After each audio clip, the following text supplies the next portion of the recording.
Be sure to go to flipsidegaming.com and use promo code 6 for 10% off on orders over $10. Do the same with the Grizzly Gentleman, 10% off at checkout on your fantastic beard products.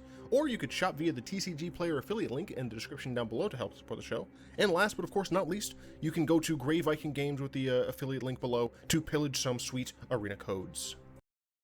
What is up, Planeswalkers? It's Saturday again, which means it's more Death and Taxes, Theoric 6, back with Magic the Gathering Arena, and today we're going to be running back the Snow Death and Taxes. However, this is Term. I assume the person that I got this deck list from was Terminator, spelled this way.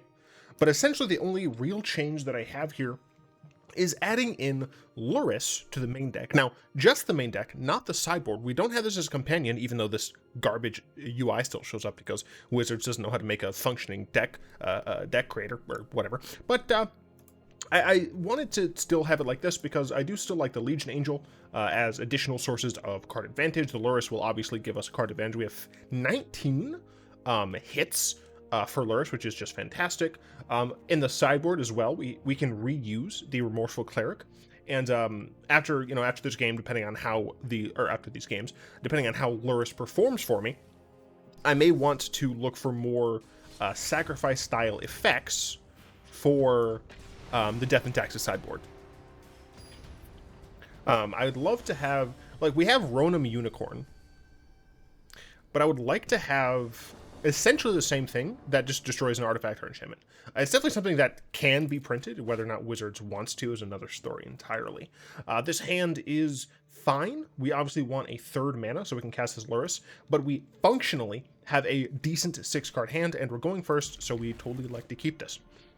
The Selfless Savior's job essentially is to protect Thalia, and since we can have a turn 2 Thalia, that should hopefully cause our opponent a whole heap of annoyance. Okay, black green of some sort. We did go ahead and draw a third land, so that's us sitting pretty. As I've said before, one of the values of Selfless Savior is the fact that you don't have to have mana open for it to use it. Let's see here. They're on Sultai. Uro is no longer an issue, really. Just trying to decide. I'm trying to decide whether or not I want to play Tithe Taker, Selfless Savior, or Hushbringer. We want to hold the Lurrus for a little bit here. Gosh, I really don't know what my opponent would be doing. Obviously, we get blown out hard to Cry the Canarium, but, Keslavai. I'm going to go with Hushbringer. Let's tack another Selfless Savior in there as well. It is the mana-efficient thing to do. And what's great about Selfless Savior and Lurrus is that you can constantly rebuy the Selfless Saviors to maintain your value on your... or maintain protection on your Lurrus. This is pretty decent here. Don't we just make this a... Don't we just animate this an attack? 2, 4, 8, 9? It's a 2-turn clock. I don't hate it. It's not the best thing to do, but I think it's fine. Assassin's Trophy my land. Let's add a mana.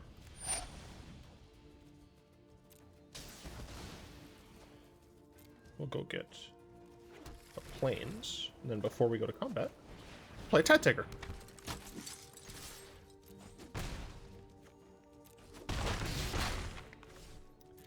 Two, 4, 6, 7. So we have them still on a 2-turn clock here.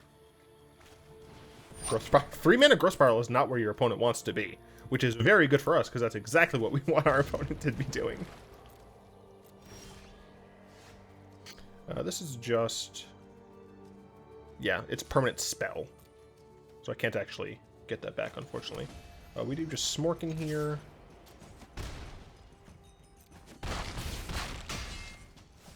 Gosh, is it worth it to run out the Lurrus? They don't know about Lurrus.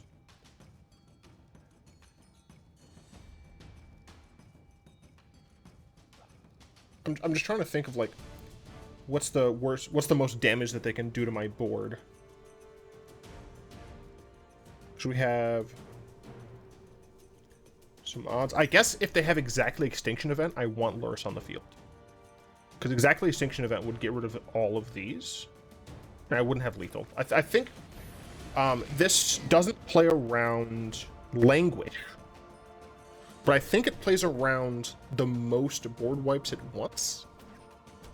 1, 2, 3, 4, 5, 6. This is a prime reason why I did that. So now no matter what they do, I will still have lethal on them. And they did even. Who would have thought? Yeah. So I played around as many board wipes as I could. And I got there because of it. So we really don't know what our opponent is doing other than being just normal like Sultai Control. And we don't have essentially anything that we really want to bring in, which should be fine, I think. This deck should probably do well against a deck with whose plan essentially is to use small CMC ramp in the early game. Because now that they've lost Uro, they don't have the ability to gain some life back. They still have to use spells essentially to ramp instead of just relying on Uro. So we should be a little bit better. We definitely want additional land, but we love an early Luminarch Aspirant. Probably even play this on turn 2.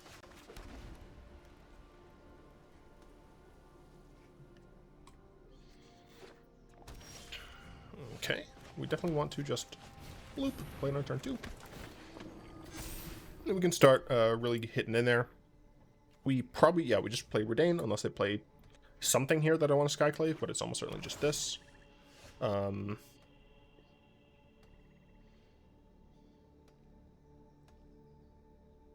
I guess I'm fine showing them another Faceless Haven. I don't think it matters when I cast this Reidane.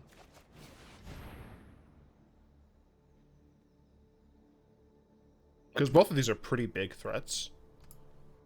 Yeah, so I assume they have removal here. They're just not sure what to use on. They countered. Okay. Luminarch lives a bit longer. Continue to smork in. We can't, unfortunately, we can't get this back with Lurrus later on. They cast down at sorcery speed, which is a definite surprise. Oh my goodness me, this is exactly what we'd like to see. They are both even, which is an issue. Do not get me wrong. Right now, we want to diversify our stocks and bonds. Both these cards are relatively strong by themselves. Here, I think we even want to just play the Selfless Savior here. We can get this other Luminarch Aspirant back later on. And they do know about our Lurrus. They counter that. Wow. That's a surprise to me. This could be Assassin's Trophy. Okay. It wasn't. I guess I could still do it at instant speed. I don't want to play the Lurrus here. They did nothing. Cool. Only 4 cards in hand. 3 cards in hand. I'm not just going to animate my Lurrus all willy-nilly. I think I'm going to just continue to diversify my stocks and bonds. We have them on a 2-turn clock here, essentially. 1, 2, 3, 4, 5, 6. Shark Typhoon. Okay. You can Skyclave Apparition that. I guess that is a reason not to diversify. This is non-token, right? I should have Lurrus into Selfless. That was a my oops. That was definitely a my oops. I guess I have an odd and an even now, so that's fine.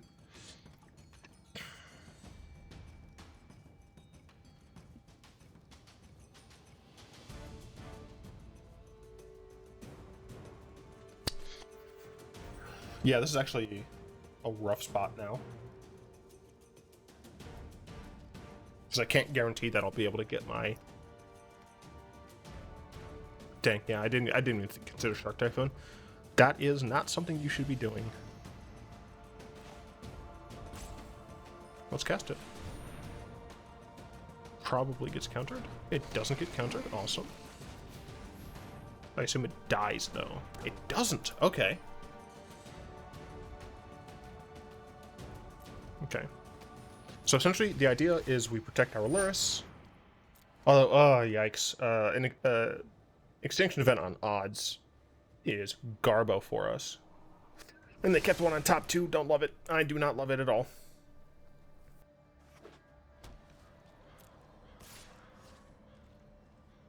Interesting. Not exactly what I thought would happen. We'll cast this. Cool.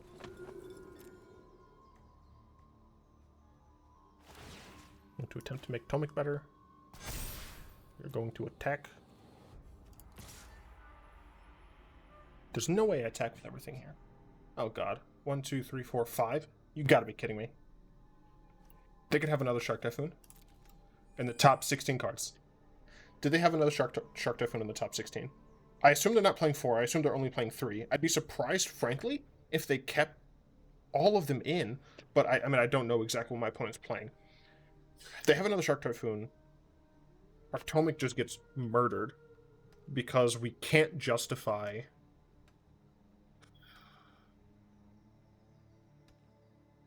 Do we hold one turn?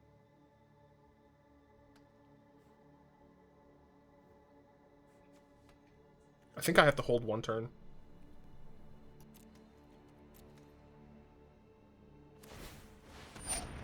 Does mean they get a free Castle of Interest. Okay, both on bottom, that's very good for us. 4 cards in hand, 1 is a land. I did mean to make that rhyme, by the way. Don't call me a hack, I've been here for years. That's a very suspicious attack. I assume we're getting the board wipeout here. The language variety, that is unfortunate. If only I had kept this around. They have 2 cards after this.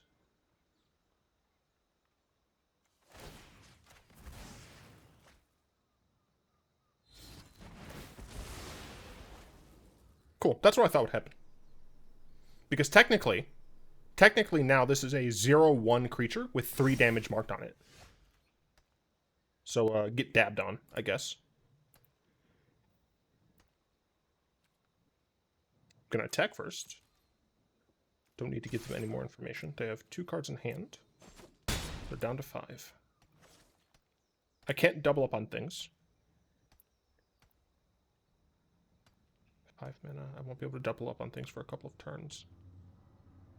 I could have technically like activated Faceless Haven. It would have died, but it's fine. I think I'm just gonna cast the Legion Angel. It's even! Why do you keep playing even things? I should have played something odd. Because I know my opponent has an Extinction event. So I should have just played something odd. Okay, double bottom, that's great. They only have 2 cards. They're getting 1 blind, and we have a decent card advantage here. And they have to scry, so they have nothing in their hand. We don't like the 2 on top. This is probably going to be an Extinction event.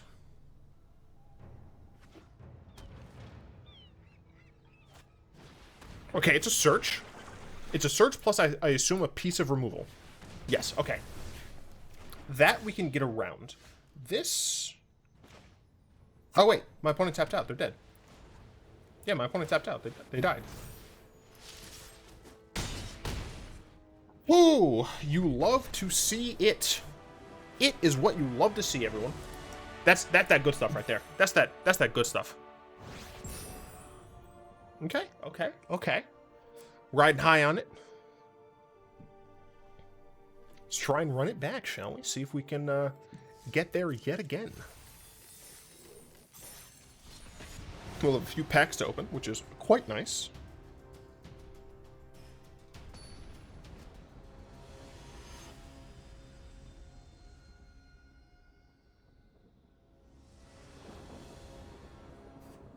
We get to play first again. That's always good.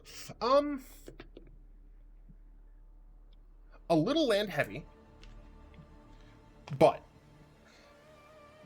we have turn 1 Doggo into protection for our Luminarch, into our Luminarch Aspirant. which we can protect with the doggo. So I think this is a fine hand. We do need to draw into gas. Our opponent mulliganed. Helpful. Mulligan twice. Very helpful. Unless it's the trickery deck, in which case, not helpful. Because we could just die out of nowhere. The deck's still around, right? Did I get banned in Historic? I haven't seen it anywhere. Maybe it is banned? I don't know. We didn't like that land. We do like this for right now. Even if we have to sacrifice the Selfless Savior, trying to get a little damage on here is quite nice, especially considering we're almost certainly just going to be playing another Selfless Savior on the following turn. Rakdos. Rutro Reggie. Okay, we only have 23 lands. That might target the Aspirant here, which I think is the correct thing to do. Yeah, we're gonna go ahead and save it.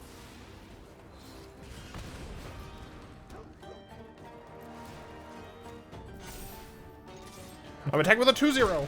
I'm totally cheating. Yeah, so we're looking for Legion Angel. We're looking for like any card, to be honest.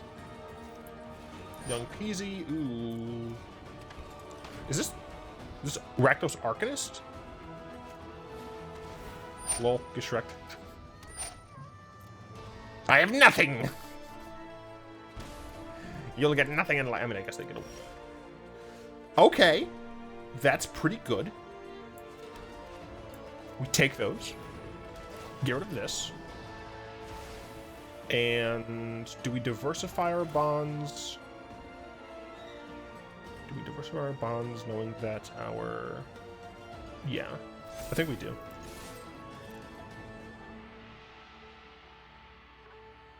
Because the point is that, you know, we've taxed them here and there. We want to make sure that we can still kill them. We gotta give the death with the taxes. You can't just do one or the other. Well, I guess technically you could just do the death, but that's White Weenie, and we're not playing White Weenie. I mean, we kind of are, but like we're not though. Okay. I'd love another one of these.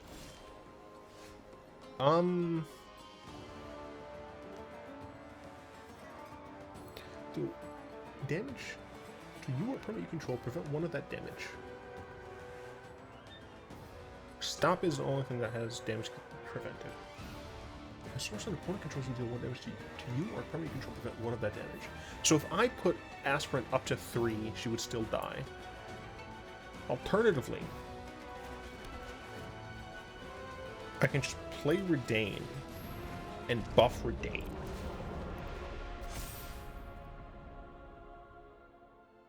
And then kill them with Reidane. Yes. That is the plan. It may not pan out that way, but I do think that is likely going to give us the most likely chance of us winning. Now, if they attack you with Bunkers Drown, we just don't. Yeah, we just take that.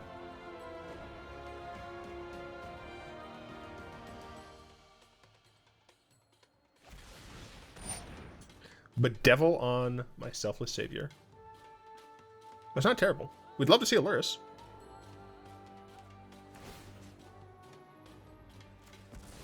It doesn't actually matter. Oh, game. Why you gotta do me like that?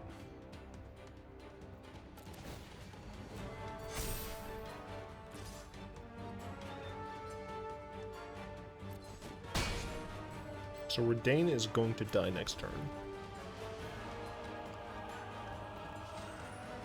1, 2, 3, 4, 5. Out of 11 cards? 12 cards? Yeah, out of 12 cards, we've only had 5 real ones. Not great, not where you want to be. They have to kill Reidane here or they die. Okay, got their game 1. I still don't know if this is Rakdos Arcanist. This might just be Rakdos Pyromancer, which, if true, is much more respectful. Honestly, I feel like Remorseful Cleric or Divine Gambit might not be terrible here.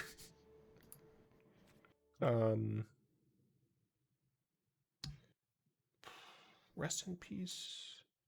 Wrath Cage, Weathered Runestone. I think we like Authority of the Consuls. I think we like the Cleric. But I don't know if they're graveyardy enough for me to bring in anything else.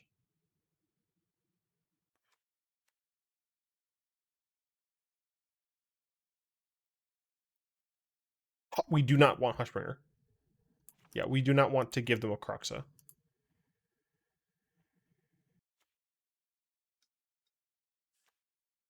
Do I want to change anything else? Brought in 5 cards, took out 3, got 2 more to take out. Whee! I still want to maintain a decent amount here. So we have 4, we have 18, which is probably fine.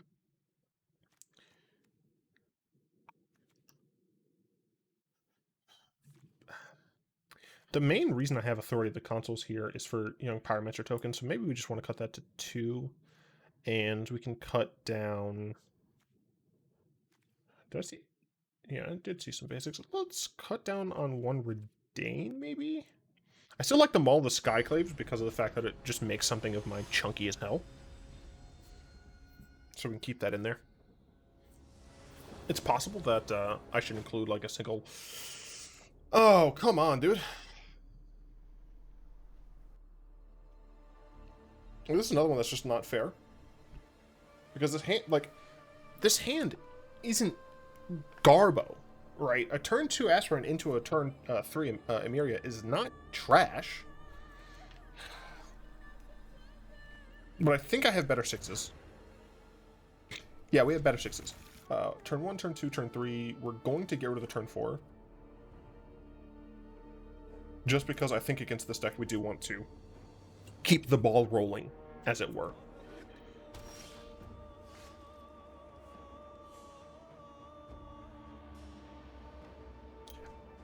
Okay, I was just checking that we didn't see any blue. Just making sure of that.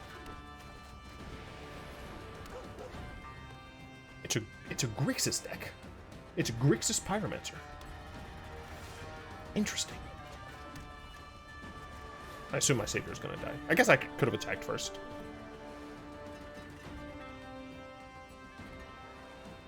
Yeah, I should have attacked first.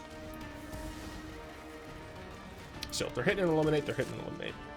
Knowing this is Grixis, I guess I do play a Reidane next turn. I was thinking about playing the Skyclaves.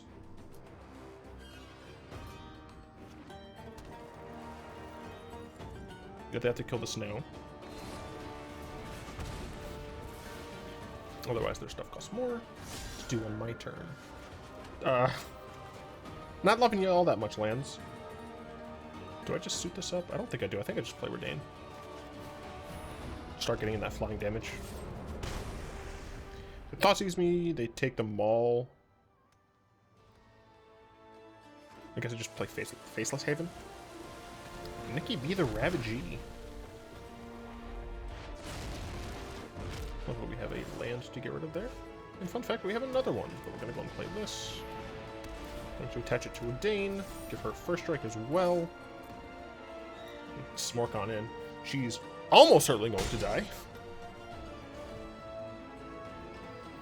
But you know what? My opponent is apparently playing Grixis Bolas, so that's not awful. But they're playing more of a mid-range version, which is respectable. I think I've played like almost this exact list before. Because when I play... this is very similar.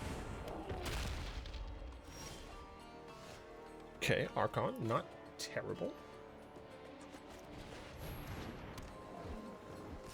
Makes my opponent's life a little bit more difficult. 2 cards in hand, 2 in the yard, so they're far away from this. They are a little bit slowed by Reidane, which is nice. Okay.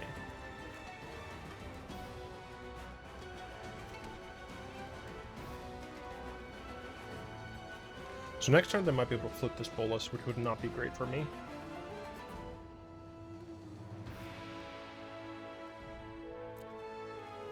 I think we do just attack here.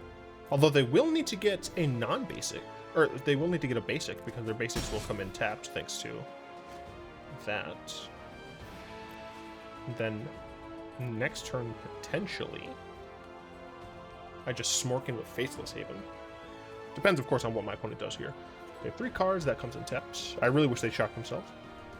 So they have 6 mana. I assume they're going to attack with Bolas. No, there's not even a point. Wow, they didn't have anything there.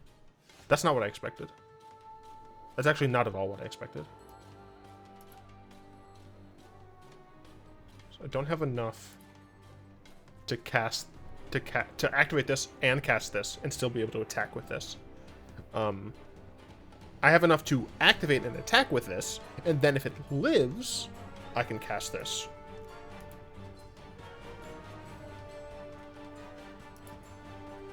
I'm just trying to figure out what the best line is here.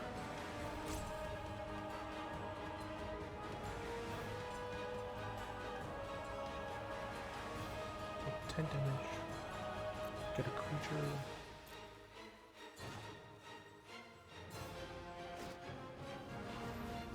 I think I will cast this.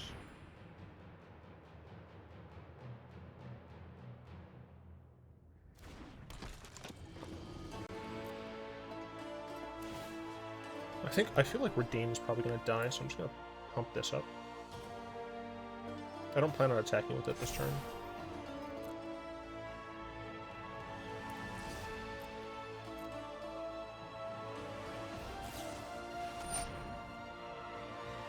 Gearhulk into eliminate. Yup, that's pretty bad for me. They can't cast it. They can't cast more than one spell each turn, baby. Woo! You can't cast 2 things. You think I'm going to allow you to cast 2 things? No, absolutely not. Get out of here. Get out of here, dude. You think I am? You think I'm not going to tax you for doing that? Nah. Nah. That's what's up, bro. Oh, get taxed. Get death and taxed. Bruh. Sick, bruh. Dude, this card is so good. Alright, transform. You now have no flying blockers, and I have 2 flyers. I'm pretty sure there's nothing that they can do here. They can kill Reidane. I still hit them in the air with Archon. There's nothing that they can do.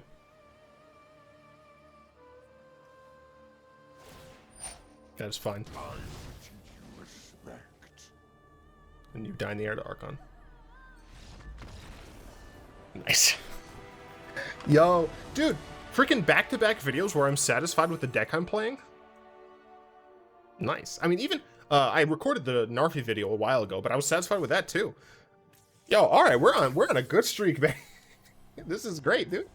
Oh, I'm having so much fun. Who knew that when you play with decks that you like playing with, you enjoy yourself? And this, honestly, this is why I decided to stabilize not just the Bolas days, but the Abzan and Death and Taxes days as well. I just like playing with those styles of deck, so I'm super happy. Don't worry though, like Sundays, Tuesdays. I guess it's only Sundays and Tuesdays. Gosh, they're still going to be like your wacky not run of the mill, but your wacky random historic content. There's actually a deck that Amy the Amazonian showed on Twitter that I'm going to play for tomorrow, I think. That looks to be hilarious. So we have that to look forward to. But yeah, so let's talk about the deck here, shall we? We didn't really get a chance to use Lurrus, but she was never like bad. Like I never needed her to be anything else, right? Like we took out the 2 Kinjali Sunwing, I think, and I assume something else. I can't off the top of my head remember it. Literally everything else worked for exactly the reasons I wanted to.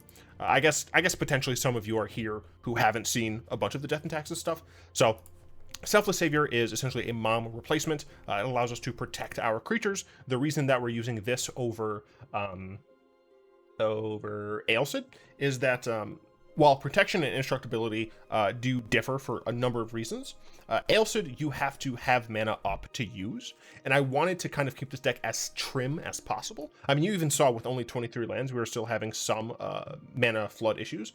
That said, I don't think it's correct to trim down to 22.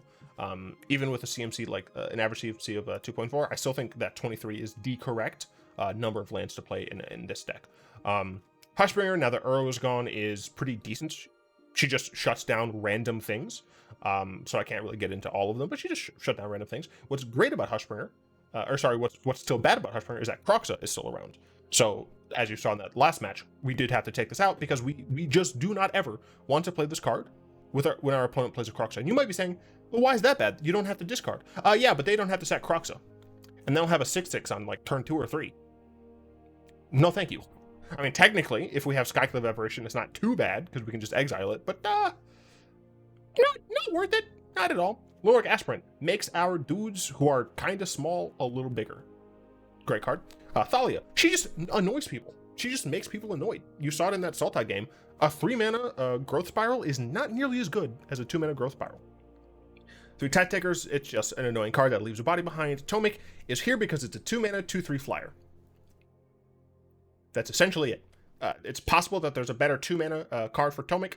Currently, I think Tomik is what I want to have. It's a 2/3 specifically, which means with 1 buff of Luminarch, it's a 3/4, which can survive a host of things, which is important. But yeah, Tomik right now is just kind of the thing I want. Archon of Emeria. I've had people shock themselves trying to put a shockland into play untapped. They can still take the 2 damage, but this makes it come in tapped. Fantastic. It messes up curves. If you're playing this on turn 3 and your opponent only has, even like a Fabled Passage, right? Their Fabled Passage is going to come in tapped. They're going to potentially miss their turn 4, which is delicious. But the fact that you can goozle people and just have them not be able to cast 2 things in 1 turn when they plan on it is chef's kiss. That Torrential Gearhulk into Eliminate, beautiful, absolutely beautiful. Maul the Skyclaves makes our things bigger. So that's pretty much it. It is a very efficient equipment, right? You saw that entire time that we played it, we didn't have to re-equip it. But even if you do, it's a single, it's only 4 mana. Sometimes, once you get to a point where you need to re-equip, you probably aren't going to be having very many cards in your hand, so it's not like you're going to be using your mana for anything else other than potentially Faceless Haven. Reidane is sick. She like Archon and like Thalia, makes your opponent take essentially more time. If you're going to use a snow deck, just haha, very funny. The fact that she has vigilance means that you can attack in the air while still keeping some amount of defense, and you can just play the other side as well. Just annoy your opponents trying to target your things, make it so that burn deals less to you. It's great. Skyclave Apparition essentially is our only real removal. I would love to see a path or something, but whatever. I already talked about Lurrus. Legion Angel is it's card advantage in white, and that's kind of what we need. Then our mana base is Snow, which is hilarious because if we go against opposing Reidanes, that's not great for us. But the main reason it's Snow is because we can get away with running Faceless Haven. Faceless Haven, by the way, is a fantastic creature land. 3 mana for a 4/3 with Vigilance is sick. It's just real good. Yeah, I mean, there's not much to say beyond that. It's just real good. Oh, we took out another 4-mana Angel from the other deck, the Protector or whatever, for Lurrus. Sideboard, I'm not going to talk too much about.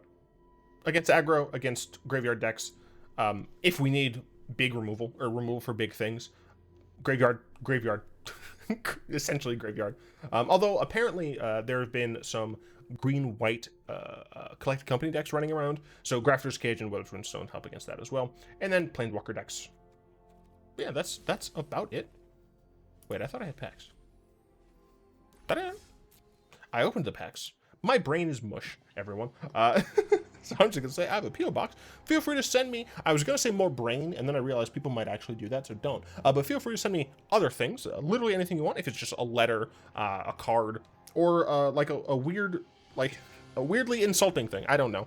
A bottle of like false tan because I'm the tan father or whatever. You can send me some stuff. I'll open it on camera unless you would like me not to. And of course, I would like to thank my lovely patrons, especially Fogwind, Malik, and Balater. If you'd like to join them and support the show, you'll find links to that in the description below. Do, of course, hope you enjoyed this video. Like, comment, subscribe, all that stuff helps the channel.